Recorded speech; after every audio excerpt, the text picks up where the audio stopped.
If you've like dipped your toes in the self-development world, you have heard advice like every day script out the ideal version of yourself, sink into how you want to feel, meditate on your limiting beliefs, practice self-care. These are all just big, commonly known ideas, and you might notice that they all have one thing in common. They're all centered around one thing, you. But how much does it really serve you to focus so much on yourself? Is it actually the best way to create a life that you want? Welcome to Grow with Intention, the podcast for people who want to create a life that feels good. I'm not anti-self-help, but I am pro doing things that actually work and that help you. And sometimes I think that all of the focus on the self in self-help can be really unhelpful, and I want to talk about it. But before I get super actionable and I talk about how to change your focus to change your life, I want to share a story from author James R. Doty that, after you hear it, will change how you see things, like visualizing success and scripting your ideal life completely. And it's about a girl called Anula. So after Anula's family immigrated to the United States, things got hard quick. Her mom was diagnosed with breast cancer. Her dad went from being a microbiologist working on infectious diseases to driving for Uber and working at a gas station. So his income was lowered significantly. And at one point in amongst all of this, her mom literally pulled her aside and was like, Anula, you need to make something of yourself. We sacrificed so much for this. It's all on you, babe.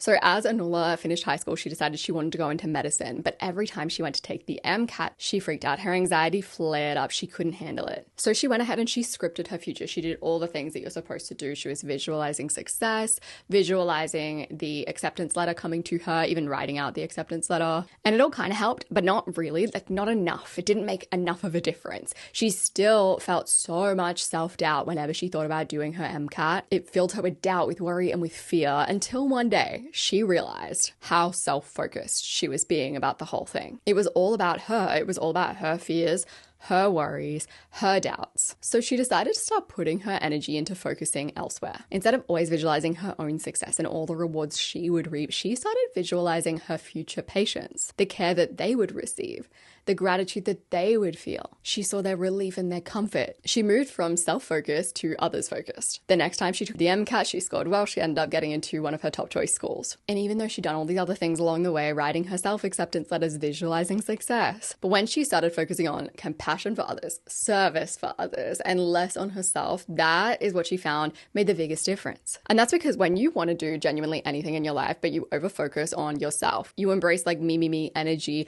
you tend to then focus on things like your fears, your doubts, your worries.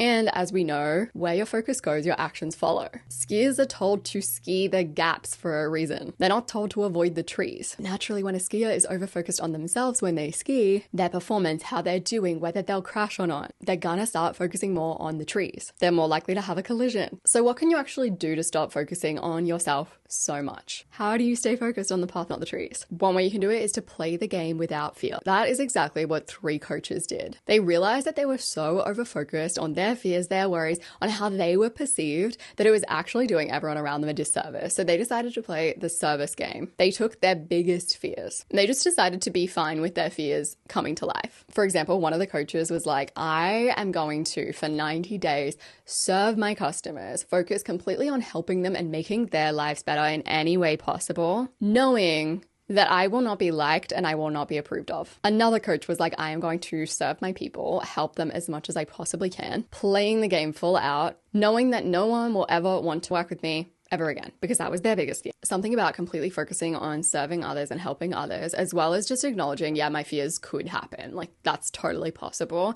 did something to melt away their self-focused thinking. Lou Brock has this quote that I think about all the time. And he said, show me a player who's afraid to look bad and I'll show you a player that I can beat every day. And that's because that player is focused more on their fears than they are on the game, than they are on doing their thing. But when you accept the reality of your fears, you go, well, I'm just going to play the game, knowing that my fears could totally happen. You're able to finally shift your focus away from yourself and you're able to do things for the sake of doing them. So to finish up this podcast, here are 2 questions that you can ask yourself to really like embody these ideas. Number 1 being, who or what can you play the game for that isn't yourself? How can you play the game in service of something bigger? And if you're hearing me say play the game and you're like, what do you mean play the game? I made a whole video on treating your life a bit more like a game that you might really enjoy watching. It'll completely change how you view goal setting. I'll have it linked in the description. Whether you're playing the game or trying to achieve some particular thing in service of your community, of someone specific in your life, of even maybe your future self is one way to do it, because at least then you're not focused on your present self. Because almost always someone on the other end that is going to be directly impacted by your actions and words. How are you going to make their life better? And the second question is, what fear do you need to accept before you even start playing the game to make it more likely for you to win? Good players don't go into any kind of game focusing on their fear of losing. They're okay with losing.